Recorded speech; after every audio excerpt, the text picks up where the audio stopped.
This is solid brass hinge my pa hung a door on back in 1950. It'll outlast a house. And this here's a brass hinge I bought new last year. Watch. I take my knife to the back of it where it won't show, and look at that. Silver under the gold. It ain't brass at all. It's cheap pot metal, painted the color of brass so you'd never know the difference till the day it cracks. That's the whole story of this list. Things made to look like a real article and priced like it that aren't. Here's the twist. Number 3, you can test with a dropped ball bearing and tell a good one from junk in a single bounce. Number 2, outlived a woman who ran it for 50 years, and it still sews today. And number 1 is a light bulb that has burned without going out since 1901. And there's a court case that proves they made sure you'd never own one like it. 10 more old school things getting harder to find, what happened to them, and where you can still get the real article. Let's count them down. Number 10, a carbon steel knife. Every knife worth a thing when I was a boy was carbon steel. Plain high carbon, not stainless. And there's a reason old men are particular about it, and a reason it went away, and I'll give you both honest.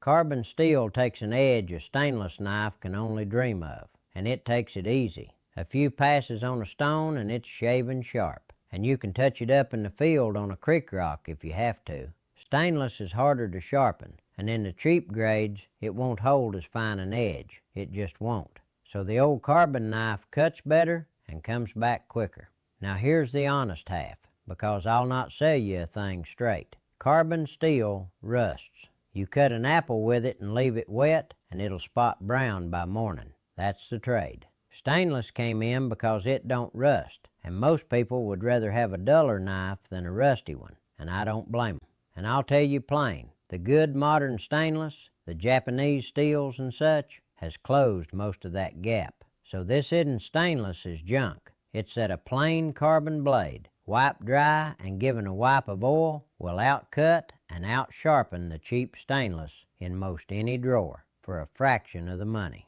The failure is neglect, and only neglect. Leave it wet, leave it dirty, and it pits, and it's your own fault. Wipe it after every use. A drop of oil now and again, and it'll shave your grandchildren. They're not gone. Opinel still makes a carbon one. Old Hickory's carbon steel and cheap as dirt, and any real knife maker will forge you one. Look for the words carbon steel or high carbon, and if it just says stainless and it was $10, know what you've got. Number 9, real vegetable tanned leather. There's leather and there's leather, and most people have never handled the good kind, so they think all leather cracks and peels in a couple years. It don't. That's the cheap kind.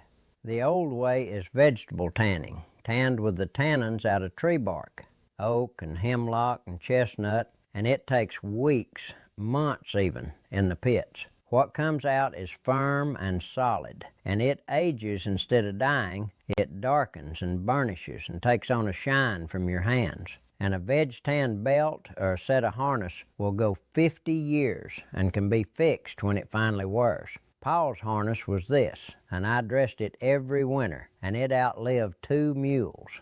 What most everything's made of now is chrome tanned with chromium salts in about a day, and it's cheaper and it's softer. And here's me being fair. For a soft thing, a jacket, a pair of gloves, a soft bag, chrome leather is the right leather, and there's no shame in it. But for a thing that has to hold and last, a belt, a holster, a strap, a saddle, chrome tanned won't age the way veg tan does and won't take a repair the same, and that's the whole difference. The failure with the good stuff is letting it dry out. Veg tan wants a feeding of oil or fat now and again, or it will crack, same as any leather that's left starved. Keep it fed, and it near about won't die. You buy it by asking. The word is vegetable tanned, or veg tan, and the tanneries that still do it right will say so proud. Herman Oak, Wickett and Craig here in this country. A veg tan belt costs more than the rack at the department store, and it's the last belt you'll buy. Number 8, a real wool blanket. The blanket on my bed in the cold months is wool, same as the one I carried underground for 31 years. And there's a reason a mountain man and a miner both swore by wool that the man who's only ever had a polyester blanket does not know. Wool keeps you warm even when it's wet. Get a cotton blanket or a synthetic one damp and it quits on you. But wool holds its warmth soaking, and down in a wet mine that is not a comfort, it's a safety. They tell me the fiber's got a crimp to it that traps air, even full of water. Second thing, and this one's why they use it on airplanes and in the service, wool don't burn easy. It'll char and go out on its own, where a synthetic blanket catches, and worse, melts, and a melted synthetic sticks to your skin. Wool takes near 600 degrees to light, where cotton goes at half that. Now I'll be honest as I always am. Wool is not fireproof. It'll smolder. It just won't flare and melt. And the synthetics have their place. They're cheaper, they dry faster, they pack lighter for a man carrying his bed on his back. This isn't magic. It's the right material for staying warm and safe, and it's been shoved aside for a plastic one that's cheaper to make. The failure is the moth and the wash. A wool blanket won't store and clean with a bit of cedar, and washing wrong will felt it up hard and shrunk. Cool water, no wringing, lay it flat. You can still get the real article. Pendleton makes them, the woolen mills like Faribault, and an Army surplus wool blanket is about the best value in bedding there is. Read the label for wool, not wool blend that's mostly plastic. Those three you wear and carry. The next ones are around the house and the shop, and one of them you have been calling by the wrong name your whole life. If you want the real article, named before it's gone, subscribe. I put one of these up every few days. Number 7, beeswax. I keep bees, so I come by this honest. And beeswax is a thing every homestead used to keep on hand, and near nobody does now, having traded it for a petroleum wax that does the job poorer. Beeswax is what the bee builds her comb of, and rendered clean, it's gold and it smells of honey, and it does a dozen jobs. A beeswax candle burns longer and cleaner than a cheap one, because the wax is denser and melts hotter, so it burns slow and complete with hardly any soot. Mixed with a little oil, it's a furniture polish and a wood finish that's fed many a gun stock and cutting board. Rubbed on it waterproofs a boot, a canvas, a wooden bucket. Drawn across a thread, it waxes it for sewing leather. Run on a stuck drawer or a screw, it makes them slide. What replaced it is paraffin, which is a leftover of refining oil, cheaper and softer, and it sits sooner and soots more. And I'll be square. For a plain cheap candle, paraffin's fine. And I'll not pretend a beeswax candle purifies your air or any of that foolishness you read, because it doesn't. What it does is burn better and come from a bee instead of a barrel. And if you keep bees or know somebody who does, it's near free. The failure is heat. Get beeswax too hot rendering it, and you scorch it dark and it loses the smell. And over a bare flame, it'll catch. Melt it gentle in a can set in a pot of water, never straight on the fire. You can still get it. Any beekeeper at the farmer's market has it, or online by the pound. Look for pure beeswax, not a beeswax blend that's mostly paraffin with a little added for the name. Number 6, real linoleum, and it's not what you think. Here's the one you've had wrong your whole life, and it's not your fault. They did it on purpose. That floor you call linoleum, the sheet floor in a kitchen, is almost certainly not linoleum at all. It's vinyl, plastic. And real linoleum is a different thing entire, and a better one. Real linoleum is made of linseed oil, the same oil off the flax plant, cooked and cured hard, mixed with pine rosin and cork dust and wood flour, all pressed onto a jute backing. A fellow named Walton invented it back in the 1860s and named it for the linseed oil, lin, oleum, oil of flax. It's a natural material. It's tough. A real linoleum floor goes 40 years and more. The color runs all the way through, so a scratch don't show a different color under it. And it's naturally hard on germs, so it went in every hospital there was. Then vinyl came, the plastic, cheaper to make and fully waterproof, and it took the name right along with the market. So now the word means the plastic, and the real thing hides under a brand name. I'll be fair, vinyl's cheaper and it's waterproof, where real lino needs a little care and can yellow till the light hits it. Different material for a different job. But if you want the real, durable, natural floor, it still exists, and most people don't know it. The failure with the real stuff is water standing on it and no sealing. It wants a coat now and again, and a soaked seam can lift. Seal it and wipe it, and it outlasts 3 vinyl floors. You can still buy it. It's sold as marmoleum now. That's the main real linoleum left, and a battleship linoleum for a countertop. Ask for linoleum, and then make sure they don't hand you vinyl. Number 5, milk paint.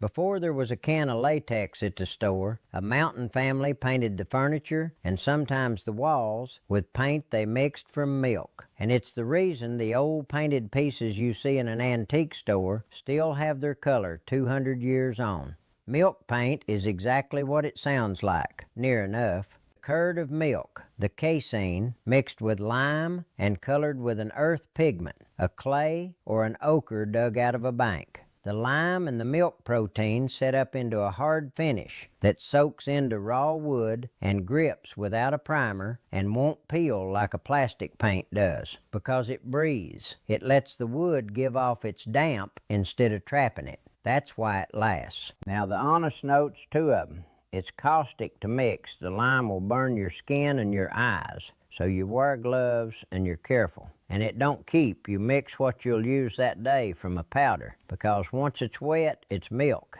and milk spoils.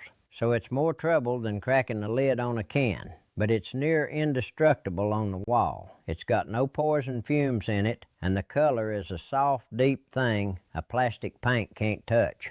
The failure is putting it over a slick, sealed surface where it's got nothing to grip and it'll flake. It wants raw wood, or you add a bonding agent. On bare wood, it near welds itself on. They still sell it as a powder you mix. The Real Milk Paint Company, the old-fashioned milk paint company. Same recipe the old people mixed in a bucket, just weighed out even for you.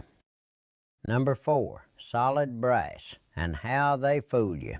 Back to my 2 hinges from the top. This is the item that taught me to check everything, because the fakery on it is so bold. A world of hardware sold as brass. Hinges, latches, lamps, fittings, the works is not brass. It's zinc pot metal with a thin brass color plated over it, and it is made to fool you, and it does. Solid brass is a copper alloy, heavy and gold clear through, and it lasts near forever, wearing to a soft patina instead of failing.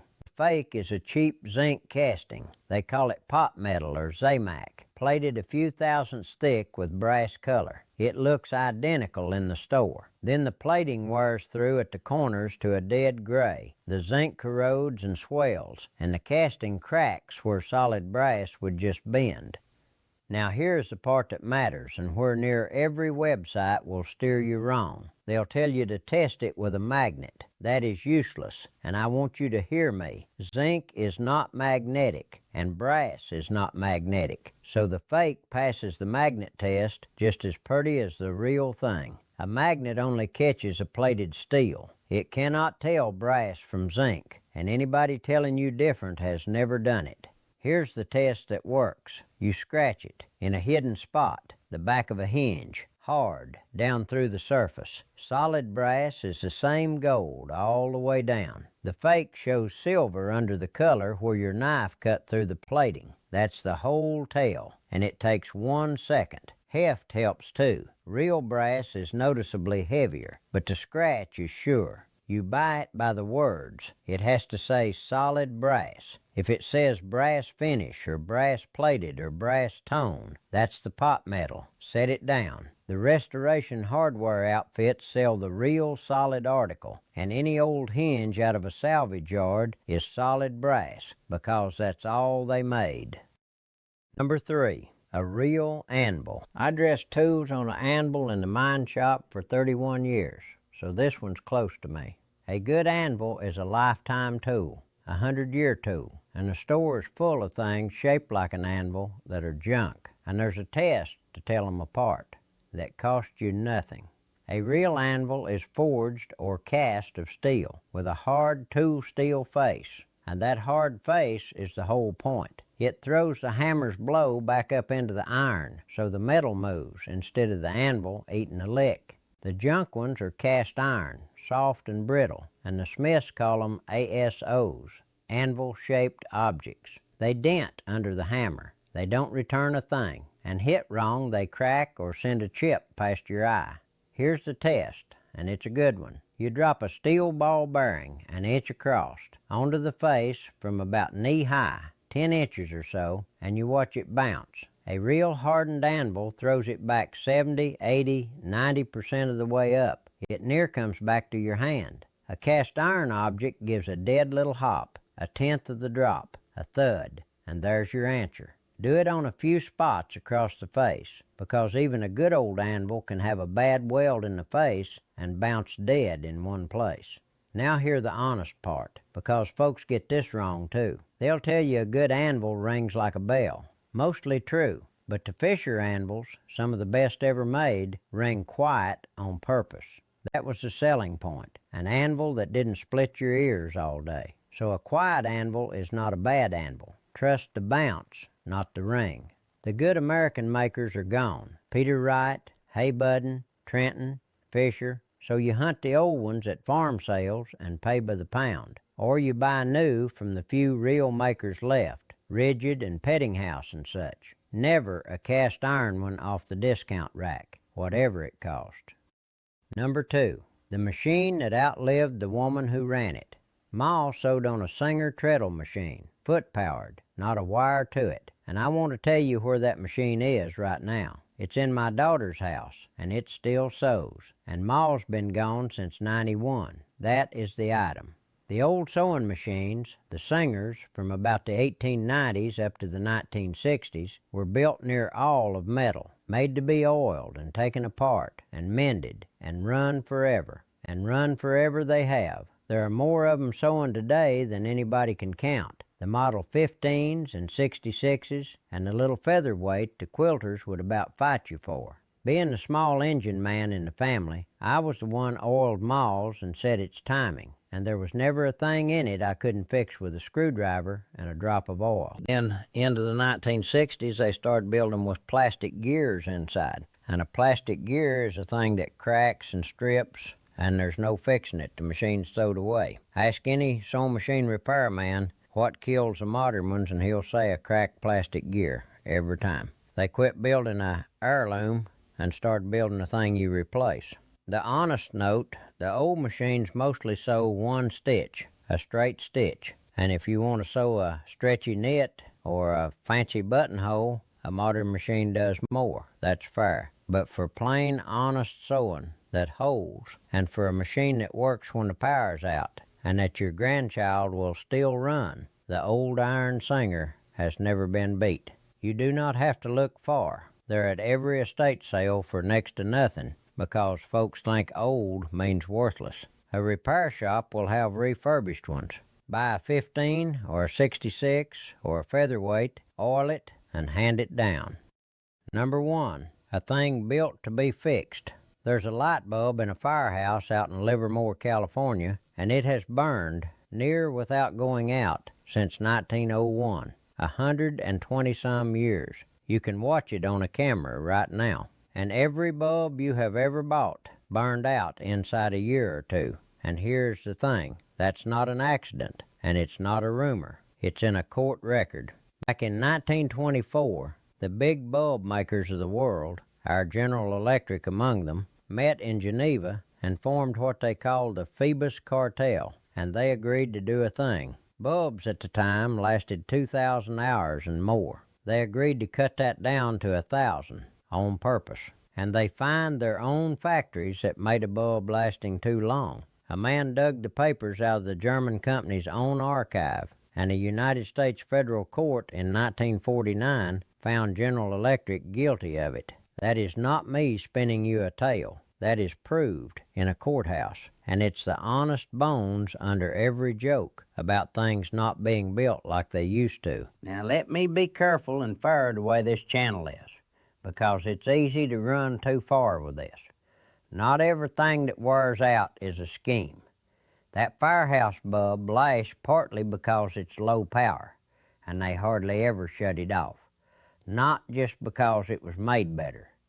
And a lot of what dies young now dies because we wanted it cheap. So it's not that every single thing is rigged to fail on a timer.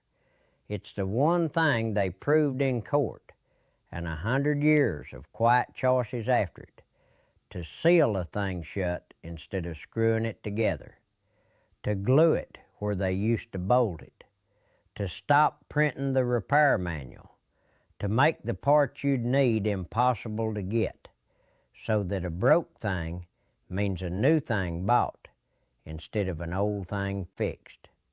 And that's the real loss under this whole list, all three of these videos.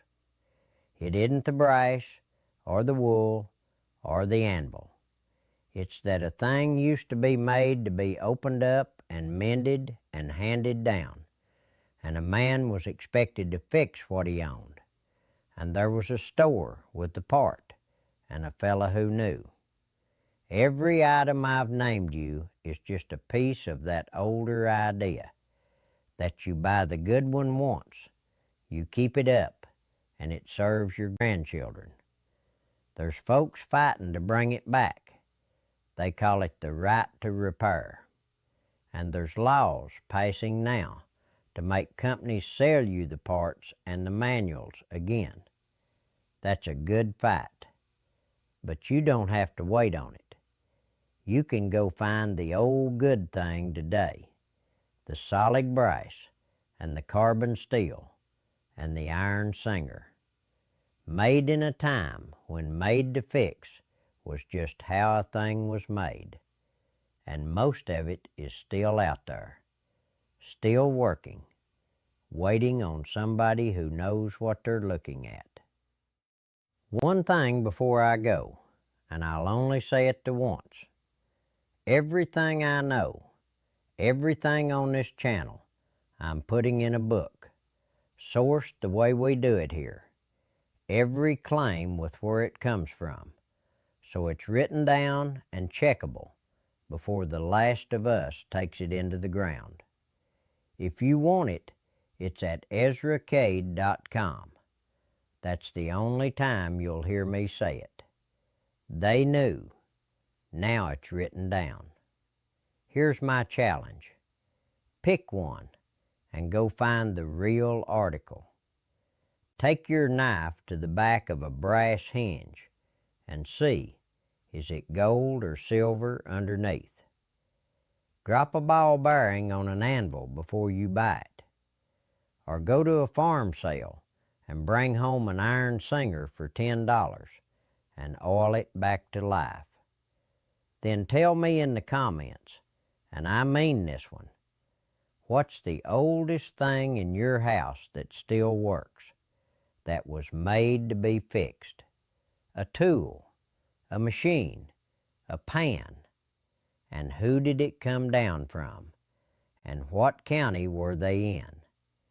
I want to know what's still out there earning its keep. None of it was ever about the old days being better. Half of what we had was a misery, and I'll not pretend otherwise. It's that some things were made right to be kept and mended and handed on, and got traded for things made to be thrown away, and a person ought to know the difference before he lays his money down. They knew. Now it's written down.